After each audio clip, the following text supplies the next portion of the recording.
Shalom, selamat hari Minggu, selamat datang untuk beribadah bersama di GBI Rahmat Immanuel Hotel Ciputra. Kita akan segera memulai ibadah kita dan untuk itu kami undang Bapak Ibu dan Saudara sekalian untuk bangkit berdiri.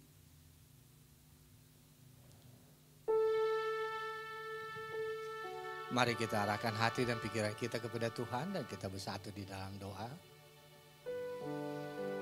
Allah Bapa kami yang bertahta di dalam kerajaan surga, Tuhan yang kami kenal kami semua di dalam nama Yesus Kristus. Segala hormat dan puji syukur kami panjatkan hanya bagi-Mu Bapa. Sungguh besar kasih setiamu. Engkau yang telah datang ke dalam dunia ini menjadi manusia untuk menyelamatkan kami dari hukuman dosa. Engkau yang telah menganugerahkan Roh-Mu yang kudus kepada setiap kami, yang menolong kami di dalam berbagai-bagai kelemahan kami. Mengingatkan kami akan firman-Mu, menguatkan iman kami, memampukan kami hidup sesuai dengan kehendak-Mu. Terpuji-pujilah nama-Mu ya Bapa. Kami bersyukur, kami berterima kasih. Sepanjang minggu yang telah berlalu, Engkau telah menyertai, Engkau telah melindungi, Engkau telah memberkati kami. Dan pada siang hari ini, Engkau telah menuntun langkah kami untuk datang ke hadirat-Mu. Terima kasih Bapa. Ini kami anak-anak-Mu. Kami hendak bersyukur, kami hendak berterima kasih. Kami hendak bernyanyi, memuji-muji dan muliakan Engkau. Dan kami juga ingin mendengarkan kebenaran firman-Mu yang menguatkan iman kami. Bapa, kami membuka hati kami seluas-luasnya bagi kebenaran firman-Mu. Dan kami berdoa bagi hamba-Mu Pendeta David Harrison yang akan menyampaikan isi hati-Mu bagi kami pada siang sore hari ini ya Bapa. Berkati hamba-Mu, urapi hamba-Mu dengan urapan yang baru. Biar melalui bibir mulutnya kami boleh mendengarkan isi hati-Mu yang hendak Kau sampaikan bagi kami. Bapa di surga, kami juga berdoa bagi semua anak-anak-Mu yang mengambil bagian pelayanan dalam ibadah pada sore hari ini. Baik worship leader, para singer, para pemain musik, teknisi, usher, dan semua tanpa ada yang terkecuali ya Bapa. Kuduskan kami, layakkan kami untuk melayani Engkau. Dan mampukan kami untuk melakukan yang terbaik hanya untuk hormat dan kemuliaan bagi nama-Mu saja. Penuhi kami dengan Roh-Mu yang kudus. Penuhi ruangan ini dengan kuat kuasa Roh Kudus-Mu ya Tuhan. Dan di dalam nama Tuhan Yesus, kami menolak segala roh-roh dunia ini yang hendak mengganggu ibadah kami. Di dalam tangan-Mu, kami menyerahkan ibadah kami dari awal pertengahan hingga pada akhir. Di dalam nama Tuhan Yesus, kami telah berdoa dan ucap syukur. Haleluya. Mari kita yang percaya sama-sama katakan amin. Dari tempat maha tinggi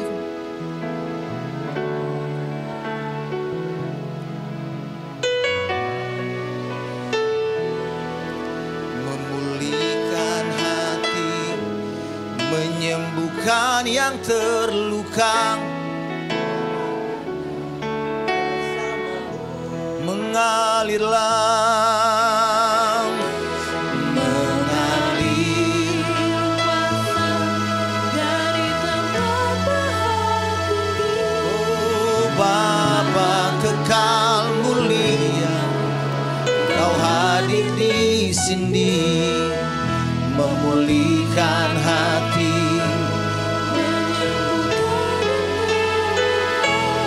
ku kan tenang bersama-Mu Bapa.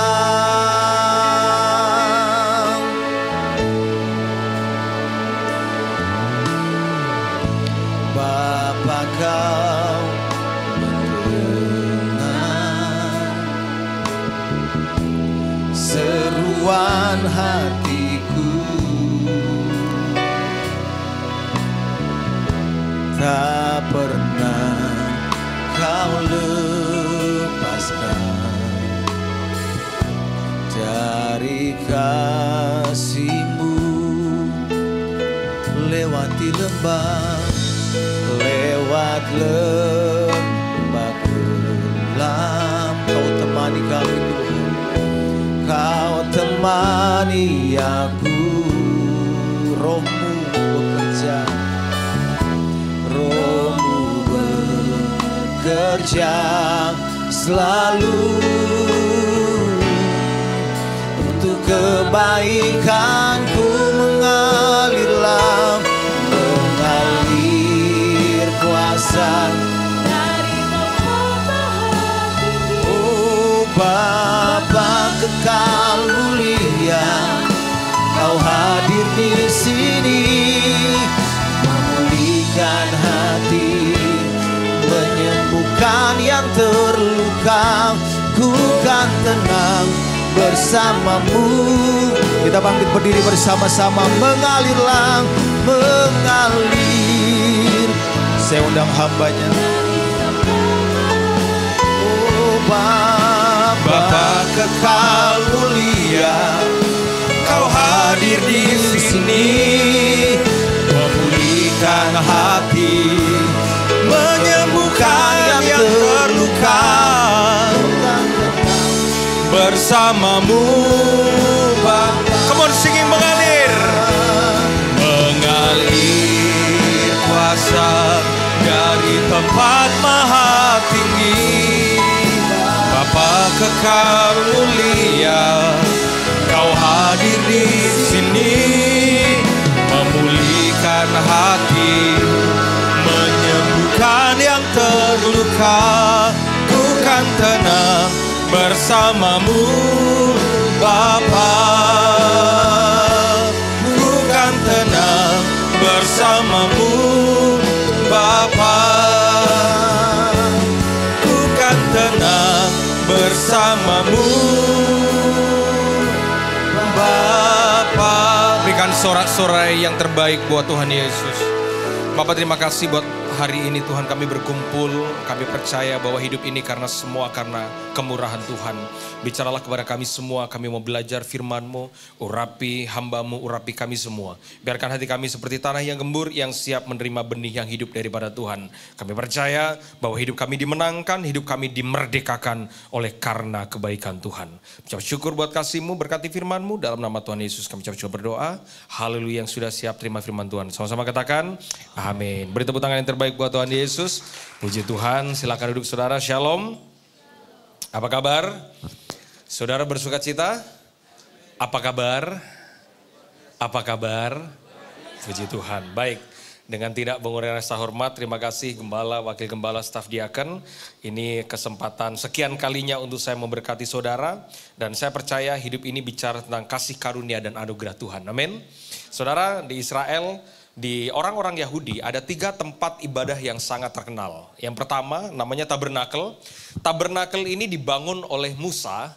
Dan kedua namanya Bait Suci, dibangun oleh Salomo. Dan yang ketiga ada tempat yang sangat sederhana, bahkan Tuhan bilang dalam kitab Kisah Para Rasul, suatu saat bahwa Tuhan akan memulihkan tempat ibadah ini. Namanya pondok. Bayangkan saudara. Dari 3 tempat ibadah ini, yang pertama, tabernakel itu dibangun atas dasar perintah Tuhan. Satu kali Tuhan bicara sama Musa, Musa bangunkan tempat ibadah buat aku, supaya umat Tuhan bisa beribadah kepadaku. Boleh, tabernakel bagus. Tapi mohon maaf, tabernakel itu lahir karena perintah Tuhan. Ada orang yang hidupnya juga seperti tabernakel. Ibadahnya berdasarkan pada perintah. Diperintah baru ibadah, diperintah baru melayani, diperintah baru memberi, diperintah baru bertobat. Ada orang yang begitu, Pak. Ada orang yang mentalnya persis seperti tabernakel. Diperintah baru jalan. Yang kedua, namanya Bait Suci. Dibangun oleh Salomo. Bait Suci ini dibangun dengan kekayaan. Bait Suci ini dari lantai sampai tiangnya, sampai atapnya, itu semuanya terbuat dari emas. Nah, agak sama di tempat ini. Agak ada mas-mas juga di sini kan. Bait Suci Salomo dibangun atas dasar kekayaan. Ada orang yang begitu, Pak. Ada orang yang datang kepada Tuhan karena mampu, diberkati, karena kaya, mau melayani karena mobilnya lebih banyak daripada orang lain, rumahnya lebih besar daripada orang lain, dan mau melayani karena dari kemampuan, bukan atas dasar kemauan. Tapi mohon maaf, Bait Suci udah gak ada lagi, Pak. Kecuali runtuhan dan hanya monumen. Tapi ada satu tempat, tempatnya sederhana. Namanya pondok, dibangun oleh Daud. Bahkan orang menyebutnya dengan sebutan kemah Daud. Nah, Tuhan itu berjanji, pada akhir zaman aku akan memulihkan bukan tabernakel, bukan Bait Suci, tapi pondok kemah. Kenapa Tuhan suka dengan kemah Daud? Karena begini, Daud membangun rumah Tuhan bukan berdasarkan pada perintah dan kekayaan, tapi berdasarkan kerinduan dan cinta akan Tuhan. Katakan amin. Harusnya orang Kristen itu begitu, Pak. Orang Kristen datang ke gereja, mentalnya tidak seperti tabernakel atau bait suci. Memang kita diberkati, tapi tidak banyak orang yang mencintai. Bangunlah tempat ibadah, saudara datang beribadah, bukan karena perintah, bukan karena saudara mampu, tapi karena saudara rindu akan Tuhan. Daud itu, Pak, orang yang bangun kemah, tempat sederhana, tapi Tuhan suka. Karena ternyata ibadah itu bukan pada bangunannya, ibadah itu pada siapa yang membangunnya. Makanya sederhana tapi Tuhan suka. Baik, saudara, saya beri judul khotbah saya, judulnya sederhana, judulnya bukan sekedar kebiasaan. Ini Tuhan bicara banget dalam hidup saya, terutama saya sebagai hamba Tuhan. Beberapa saudara tahu ya, saya hamba Tuhan, saya juga seorang pengusaha. Dan saudara, saya baru merilis buku saya, judulnya Menang Atas Masalah. Ya, karena saya percaya bahwa orang Kristen itu masalah bukanlah masalah, tapi masalah adalah berkat buat orang percaya. Makanya saudara jangan pernah minta saudara bintang itu muncul, karena bintang itu muncul kalau ada malam hari. Makanya kalau saudara sedang mengalami malam hari, saudara akan sedang dimunculkan seperti bintang. Kayaknya sedih semua nih wajahnya kayaknya. Kalau saudara percaya janji Tuhan, berkali-kali dalam kitab Mazmur, Tuhan menulis janjinya bahwa janji Tuhan itu seperti fajar pagi hari, betul? Tapi mohon maaf, fajar pagi hari tidak akan pernah muncul kalau tidak ada gelapnya malam hari yang harus saudara lewati. Jangan minta fajar pagi harinya. Gak ada, Pak, fajar pagi hari. Kalau saudara tidak lewat malam harinya. Kalau saudara tidak lewat gelapnya. Makanya kalau saudara sedang mengalami gelap malam hari, percaya saja. Tidak lama lagi fajar pagi hari akan datang dalam hidup saudara. Ya, saudara bisa dapatkan buku ini. Ada staf saya di luar, nanti saudara bisa beli bukunya. Kalau saudara mau gratis, boleh. Kentara mentalnya gratisan. Bercanda lah. Kayaknya sedih semua kayaknya. Kasih salam kanan kiri bilang, Yesus baik.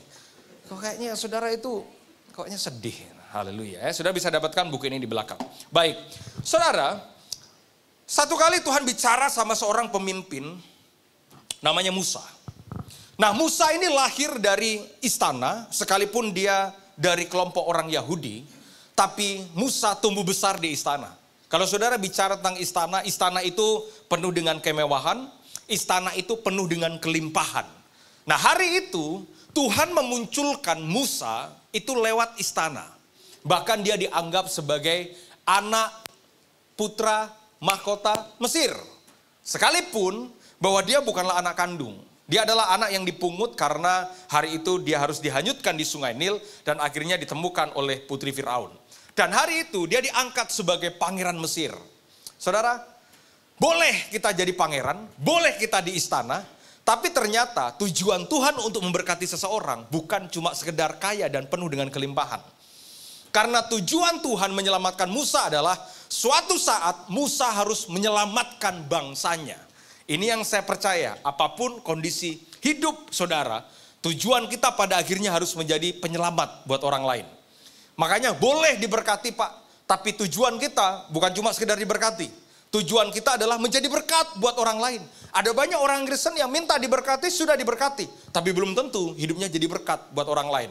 Nah, hari itu ketika Musa ada di tanah Mesir, dia menikmati kekayaan, dia menikmati kelimpahan, dia menikmati segala bentuk pemberian di tanah Mesir. Tapi sayang, Tuhan tidak pernah bicara kepada Musa di tanah Mesir. Miris, saudara. Ada orang yang persis seperti Musa, diberkati, berlimpah, tapi Tuhan tidak pernah bicara atas hidupnya. Hanya sekedar menikmati kekayaan dunia tanpa mengerti prinsip-prinsip sorga, tanpa mengerti tujuan hidupnya. Nah, hari itu Tuhan buat skenario supaya Musa keluar dari tempat yang membuat dia nyaman. Mohon maaf saudara, tempat yang paling berbahaya untuk saudara tidak lagi peka dengan Tuhan adalah zona nyaman. Orang kalau sudah nyaman, Pak, orang susah, Pak, taat sama Tuhan. Tuhan buat apa kalau semua keadaannya nyaman? Makanya hari itu tiba-tiba Tuhan proses hidupnya Musa dari Mesir harus keluar ke padang gurun, Pak. Itu gak mudah. Bayangkan, putra mahkota, pangeran Mesir, Semuanya ada. Diberkati, berlimpah, makanan enak ada. Tapi hari itu Tuhan harus mengeluarkan dia keluar dari tanah Mesir. Makanya kalau saudara bisa ditampilkan klip berikutnya, ini adalah cara bagaimana orang Mesir dibawa Tuhan sampai di tanah perjanjian. Di Mesir, Musa mengalami kemewahan, kelimpahan, berkat. Tapi hari itu tujuan Musa bukanlah Mesir. Tujuan orang Israel bukanlah Mesir. Karena faktanya adalah orang Mesir di tanah, orang Israel di tanah Mesir jadi budak. Tujuan Tuhan bukanlah Mesir. Tapi tujuan Tuhan adalah tanah perjanjian. Berapa banyak kita yang mau untuk kita masuk dalam tanah perjanjian? Di Mesir ada kelimpahan, tapi di Mesir tidak ada Tuhan. Sedangkan tujuan Tuhan bukan Mesir, tapi tujuan Tuhan adalah tanah perjanjian. Di tanah perjanjian ada susu, ada madu, ada kelimpahan, dan ada Tuhan di sana. Makanya hari itu ketika Musa ada di tanah Mesir, Tuhan harus bawa Musa ini ke padang gurun. Ada banyak orang tidak suka Pak dengan proses namanya padang gurun. Karena padang gurun itu tempat proses tandus dan kering. Orang gak suka. Padahal mereka lupa, boleh mereka mengalami padang gurun. Tapi di balik dari padang gurun selalu tanah perjanjian. Katakan amin. Jadi dalam hidup kalau saudara sedang mengalami padang gurun, proses dan masalah, harus punya iman begini. Di balik dari masalah yang aku alami, selalu ada berkat yang terbesar yang Tuhan akan sediakan. Saya cerita saudara, ini kejadian sederhana. Kebetulan ada anak istri saya, saudara bisa cerita, ada mbak saya juga, saudara bisa tanya ke mereka. Saudara, bulan Oktober, saya bersama dengan istri dan juga anak, kami punya planning untuk kami pergi ke Australia. Ya, sebelumnya 2 bulan sebelumnya kami baru pulang dari Taiwan. Jadi sekarang itu saudara, kalau saya pelayanan kemana-mana, sekalipun di luar negeri, saya tuh paling susah kalau pelayanan seorang diri, apalagi lebih daripada 3 hari. Saya selalu pokoknya kalau sudah 1 minggu, udah pasti saya bawa anak, saya bawa istri. Selepas kami pulang dari Taiwan, kami lagi urus visa. Kami mau pelayanan ke Australia. Sekalian ada pekerjaan yang harus saya urus di Australia. Tiba-tiba saudara, saya serahkan paspor ke agen visa. Sudah beli tiket pesawat pulang pergi. Dan uang visanya sudah ditransfer. Plus paspornya sudah dikasih. Kira-kira berapa jumlahnya? Puluhan juta. Tiba-tiba saya, istri dan anak ditipu sama agen yang ngurus visa kami. Bayangin Pak, udah beli tiket pulang pergi, sudah ngurus visa, uang visa sudah dikasih, sudah dibayar full, paspornya sudah kami berikan. Hari H visanya nggak keluar, paspornya hilang, orangnya juga hilang. Bayangkan itu. Saudara akan bilang begini, Pak David kan pendeta, pasti panjang sabar. Marah juga Pak kita Pak, bener gak? Pak mohon maaf Pak, sekalipun saya pendeta Pak, ini daging ini Pak bukan plastik Bapak sayang. Ini kadang masih muncul Pak, marah, kecewa. Dan hari itu saya marah. Bayangkan, hari H sudah mau berangkat ke Australia, tiba-tiba visanya nggak keluar, ditipu, paspor kami hilang. Ya sudah. Cuma kan saya belajar, semarah-marahnya saya selalu percaya begini saudara, kalau Tuhan izinkan sesuatu harus dia batalkan, berarti ada tujuan yang terbaik yang Tuhan mau berikan. Hari itu saya bilang sama istri sama anak, aduh gimana nih? Ya udah gimana? Ya hangus. Tiket pulang pergi hangus, kita nggak mungkin bisa terbang, nggak ada visa. Nggak mungkin bisa terbang, nggak ada paspor. Ya sudah. Ternyata paspor saya itu dibawa lari sama agennya itu, orangnya itu takut kabur ke Bali. Sampai terus kemudian saya WA orangnya itu, sudah gini aja, kembalikan paspornya. Sudah hangus uangnya, saya udah minta, udah kembalikan paspornya karena saya butuh paspornya. Hari itu Pak, saya marah, saya jengkel Pak. Tapi selalu di hati kecil itu bicara begini, David belajarlah sesuatu. Kalau ada yang Tuhan batalkan, berarti ada Tuhan yang rencanakan. Terkadang dalam hidup begitu. Kalau ada yang Tuhan mau batalkan, berarti ada yang Tuhan akan rencanakan.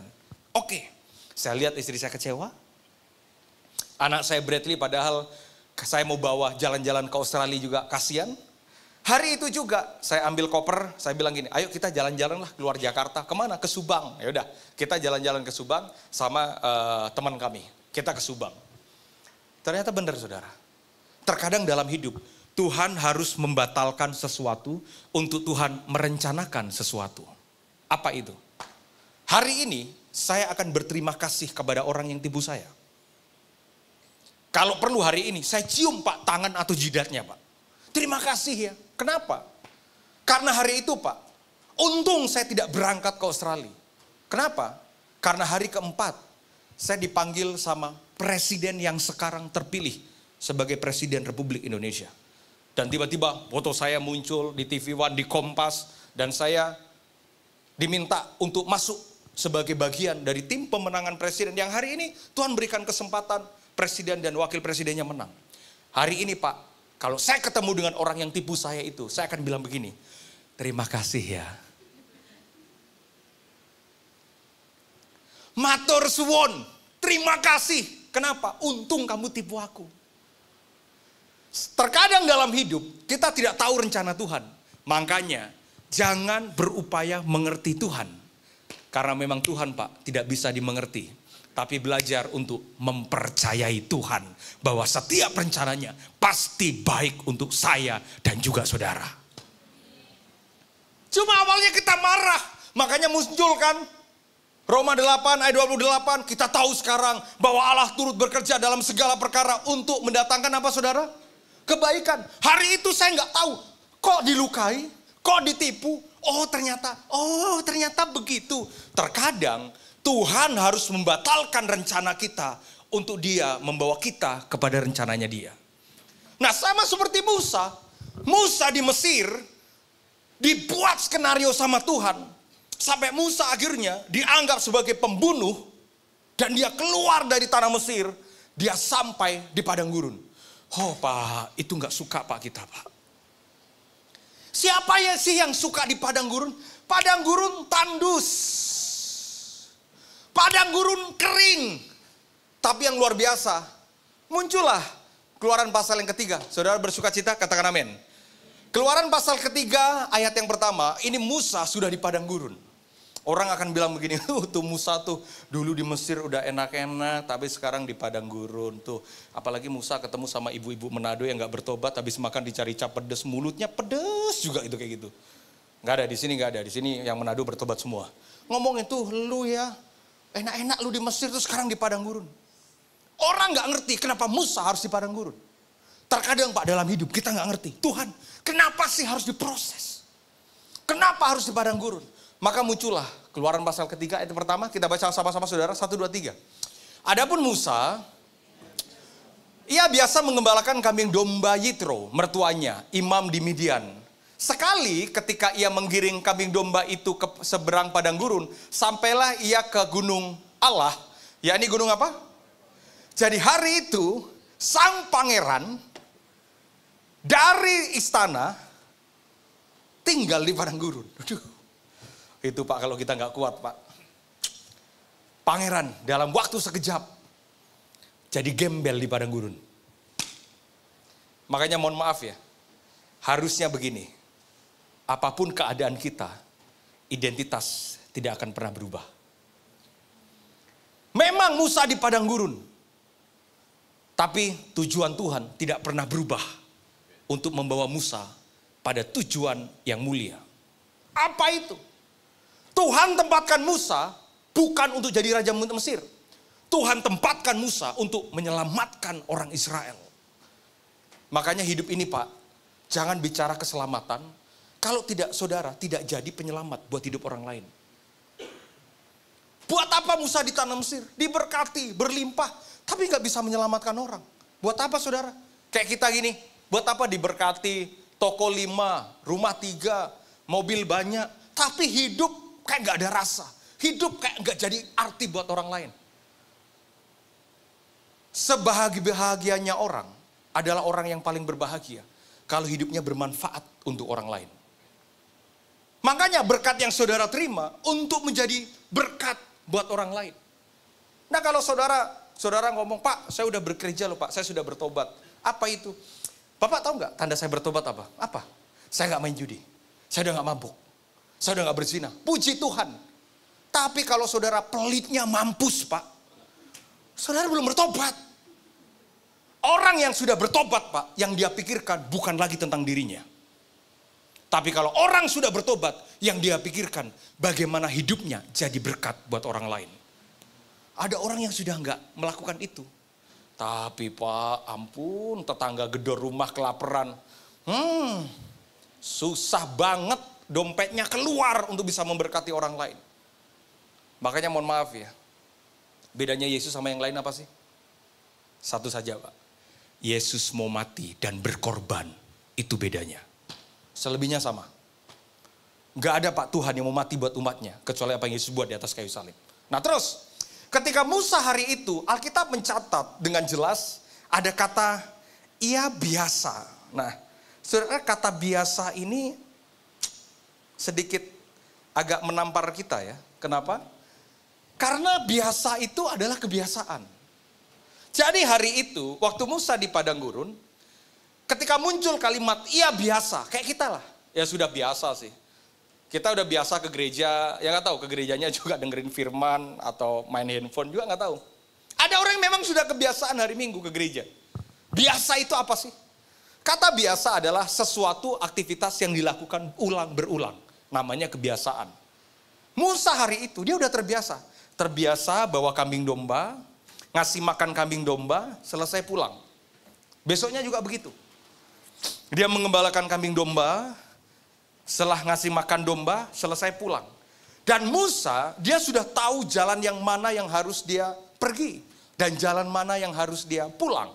Karena dia sudah terbiasa untuk melakukan itu setiap hari. Tapi tiba-tiba, ini saudara, kebiasaan adalah segala sesuatu yang dilakukan atas dasar kebiasaan pasti membosankan. Pasti bosan saudara. Kalau cuma sekedar biasa, kebiasaan, ya kan? Makanya ibadah bukan rutinitas atau kebiasaan. Ibadah itu harus berdasarkan pada cinta akan Tuhan, bukan rutinitas. Nah, ketika hari itu dia biasa mengembalakan kambing domba, ayat yang kedua, klip yang saya sudah siapkan, tiba-tiba firman Tuhan bicara begini. Lalu malaikat Tuhan, apa saudara? Menampakkan diri kepadanya di dalam nyala api yang keluar dari semak duri. Lalu ia melihat dan tampaklah semak duri itu menyala tetapi tidak dimakan api. Jadi hari itu Musa datang, dia ngasih makan dombanya, selesai pulang. Kayak persis kita. Ya. Minggu datang ke gereja, duduk, tepuk tangan, ngasih persembahan, selesai pulang. Minggu depan juga begitu Pak. Datang lagi ke gereja, tepuk tangan, ngasih persembahan, selesai pulang. Hidupnya berubah? Belum tentu. Bahkan ada orang yang bosan karena cuma kebiasaan ibadahnya. Tapi hari itu, sementara Musa biasanya dia mengembalakan kambing domba, selesai dia pulang, tiba-tiba dia lihat, kok ada sesuatu yang lain. Apa yang dia lakukan Pak? Ini yang saya suka. Ketika dia lihat kok ada yang beda. Apa sih yang beda? Oh, tiba-tiba dia lihat ada nyala api yang keluar dari semak duri. Maka ayat yang ketiga, Alkitab bilang begini, ayat yang ketiga. Musa berkata, apa saudara? Baiklah aku. Apa? Baiklah aku. Baiklah aku. Menyimpang. Saudara, kata menyimpang itu keluar dari jalur kebiasaan. Jadi hari itu, ketika Musa, dia selesai memberi makan kambing domba, selesai dia pulang, biasanya jalan yang sama. Tiba-tiba dia lihat, loh, kok ada yang beda? Biasanya nggak ada, tapi kenapa nggak tahu hari itu? Kok tiba-tiba ada nyala api? Begitu ada nyala api, dia mikir, kalau gitu, biarkan aku menyimpang. Kakinya Pak, bukan di tempat yang sama lagi. Kakinya menyimpang. Keluar dari kebiasaan. Ada orang Pak yang tiap minggu ke gereja, gak bertobat. Selingkuh jalan terus. Zina jalan terus. Mabuk jalan terus. Apa yang salah? Minggu ke gereja. Karena faktor kebiasaan.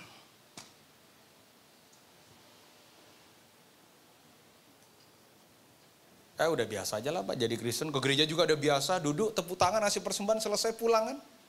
Biasa. Berubah gak hidupnya? Tapi hari itu Musa sadar, enggak. Ada sesuatu ini. Begitu dia lihat, dia menyimpang Pak. Dia keluar dari kebiasaannya dia. Saya punya perjumpaan rohani sama Tuhan. Sudah jadi Kristen. Sebelumnya jadi Kristen juga. Tapi ke gereja terus, ya minggu gereja. Ya dosa jalan terus sih Pak. Tetap. Ya kan? Ada teman saya itu dulu, saya punya band. Dia tuh gitaris. Itu Pak, kalau pagi itu kadang dia angkat tangan, terus sambil kepalanya gini.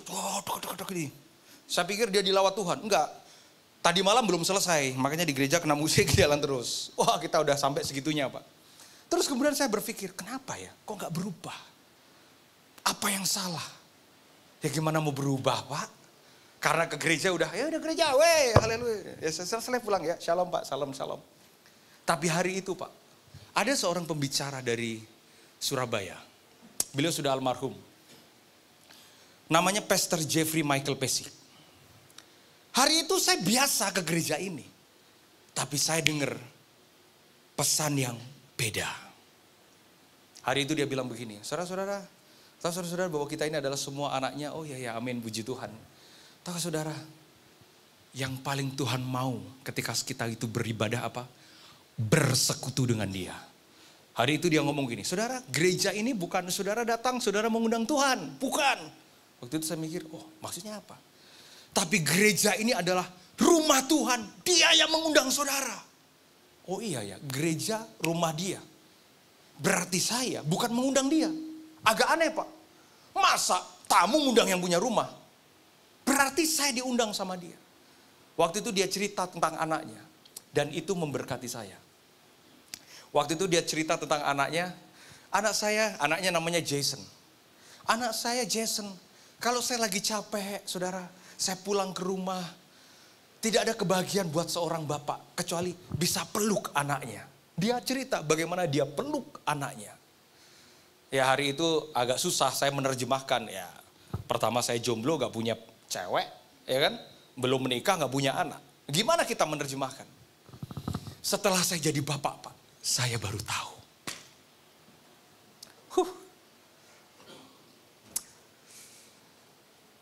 Kita ke Bandung kapan ya? 2 minggu yang lalu ya? 2 minggu yang lalu, saya diundang khotbah di Bandung. Di GBI Asia Afrika. Ada kejadian Pak, yang membuat saya menyadari betapa Tuhan itu sayang sama kita itu segitunya Pak. Hari itu anak saya, kami nginep di Crown Plaza Hotel di Bandung. Sementara anak saya tadi Bradley itu, anak saya Bradley, dia lagi main di bathtub. Dia lagi mau berenang tapi udahlah di bathtub aja. Udah air diisi, dia main. Neninya dia sama kami lagi sibuk untuk angkat koper lah, sibuk itu. Jadi kita tinggal karena bathtubnya itu, kamar mandinya itu ada kacanya. Jadi kami bisa lihat. Tiba-tiba anak saya tadi Bradley, dia ambil gelas Pak. Gelasnya itu jatuh persis di bathtub dan pecah. Dar! Kita langsung kaget Pak, semua kita loncat. Bradley. Begitu saya angkat dia, waduh saya pikir kenapa-napa. Waduh aman. Ternyata saudara, pecahan kacanya itu kena di dahinya dia. Tapi gak keluar darah. Begitu kita angkat, baru kebuka, seret, darah mengucur Pak. Currrr, waduh hati saya hancur Pak. Pecahan kaca itu kena di dahinya. Waduh. Hati saya langsung hancur udah. Saya langsung bilang, bawa ke rumah sakit. Udah semuanya udah batal itu udah. Kebelah Pak sini Pak. Tadi itu. Wah, saya udah bingung saya. Bawa ke rumah sakit. Saya bilang, Johan ambil mobil, bawa ke rumah sakit. Udah Pak, serut-serut langsung sampai di rumah sakit. Anda tahu, ini anak ketika ditempelin plester, kita udah nangis, dianya Daddy gitu ya. Bayangin Pak. Kita udah hancur Pak, air mata Pak, semua udah nangis itu. Itu istri saya nangis, Mbak juga nangis, istrinya dia juga udah kasihan, udah mau nangis. Itu tinggal satpam aja yang gak nangis itu. Semua udah nangis Pak. Udah kita bawa ke rumah sakit. Begitu kita bawa di rumah sakit, dokternya bilang begini, istri saya kan juga dokter. Pak mesti dijahit. Padahal anak saya udah, Daddy, I'm okay. Daddy, I'm okay. Kita udah tempelin plaster Pak. Terus dokternya bilang begini, Pak ini harus dijahit. Ya udah dijahit. Gimana caranya? Gini, nanti saya akan suntik bius tapi Bapak harus pegang kepalanya karena berbahaya kalau dia agak goyang-goyang. Apa yang saya lakukan saudara? Istri saya pegang kanan kiri sama susternya, saya pegang kepalanya Pak. Begitu mau disuntik dia goyang, dia nangis karena sakit kan. Air mata saya tumpah Pak. Saya udah gak bisa lihat wajahnya dia nangis. Sampai dokternya, Pak Bapak harus pegang kuat Pak. Kalau nggak bisa dijahit ini. Wah dia udah nangis. Saya pegang kepalanya kuat. Saya agak tekan kepalanya supaya dia nggak goyang. Sambil dijahit Pak. Dahinya dia. Air mata saya bercucuran. Saya udah nggak kuat. Saya teriak. Dia nangis, saya juga nangis. Pak, dokternya langsung tepuk saya. It's okay Pak. Oh air mata setelah dijahit saya peluk dia erat. Sampai saya bilang gini di hati saya. Kalau kenapa-napa jangan kamu. Aku aja bapakmu ini. Yang lain agak bengong terutama yang jomblo. Dari situ Pak saya belajar. Saya pulang ke kamar. Tuhan seperti bicara. Kamu ngerasakan kan? Kalau anakmu terluka, kamu nangis. That's what I feel. Itu yang aku rasakan. Oke Tuhan. Saya peluk anak saya Pak. Saya peluk dia. Padahal dia setelah selesai, Daddy, I'm okay Daddy. Tapi saya gak berhenti nangis Pak. Karena saya takut anak saya kenapa-napa. Persis Tuhan kayak sama kita. Makanya terkadang Tuhan sekalipun menempatkan Musa di padang gurun. Tapi Tuhan tetap bicara sama Musa. Bayangkan ini padang gurun Pak. Anda tahu kata Horeb bisa dimunculkan nggak kata Horeb? Ini kata Horeb. Kata Horeb di dalam bahasa Ibrani dari kata Horeb itu artinya tandus dan kering. Tandus dan kering Pak. Nah Musa sebelumnya dia ini pangeran Mesir. Tapi Tuhan mau bawa dia untuk jadi penyelamat Israel. Makanya caranya adalah sekalipun Musa ada di Horeb. Tapi dia ketemu sama Tuhan. Buat saya Pak, rela Pak kalau kita di padang gurun. Asal ada Tuhan. Iya kan? Buat apa? Coba suami istri. Buat apa diberkati berlimpah tapi laki lo tukang selingkuh. Bahagia? Enggak Pak. Saya pernah Pak diundang berdoa. Ini bapak ini, bapak salah satu yang kaya lah. Yang mungkin pernah saudara lihat di TV kali. Istrinya Pak itu Pak kalau cerita Pak Pendeta saya udah gak kuat Pak Pendeta. Kenapa? Laki saya Pak ganti-ganti Pak. Loh kok tahu? Gimana nggak tahu Pak? Ada fotonya Pak.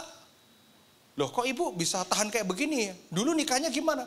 Ya dulu nikah Pak, saya lihat Pak dia kaya punya duit. Makanya kalau nikah lu jangan lihat laki lu cuma karena isi dompet. Isi hati jauh lebih penting. Gua maunya ngomong gitu.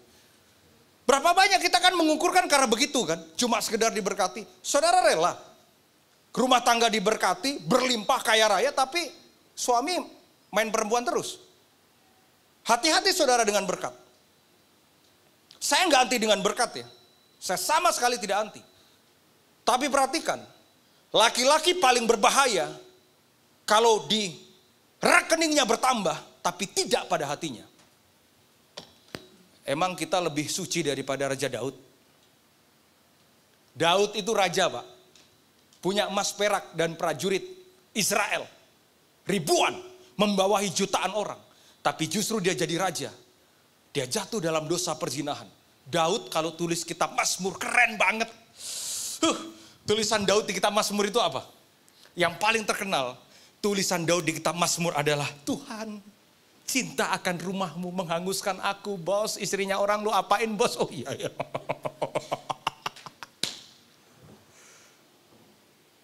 Tulisan Daud yang paling keren apa? Tuhan, sekalipun aku dalam lembah kekelaman, aku tidak takut bahaya. Sebab gadamu Tuhan tongkatmu, itu yang menghibur aku. Daud Pak, dia dekat sama Tuhan. Tapi hari itu karena kemewahan, karena tongkat, karena berkat, dia jatuh dalam dosa perzinahan. Hati-hati, apa yang ada di tanganmu, jangan merubah apa yang ada di hatimu. Makanya Tuhan proses Musa dari tanah Mesir, masuk ke padang gurun. Tuhan seperti begini, gua habisin lo ya, gua murnikan lo ya. Supaya lo hidup benar. Di Mesir Pak, Musa Pak, penuh dengan kemewahan. Tapi tidak pernah saudara baca, Tuhan bicara kepada Musa di tanah Mesir. Gak Pak. Buat apa tempat kemewahan tapi tidak ada Tuhan? Lebih baik di Horeb, tempat yang tandus tapi Tuhan bicara. Musa ketemu Tuhan.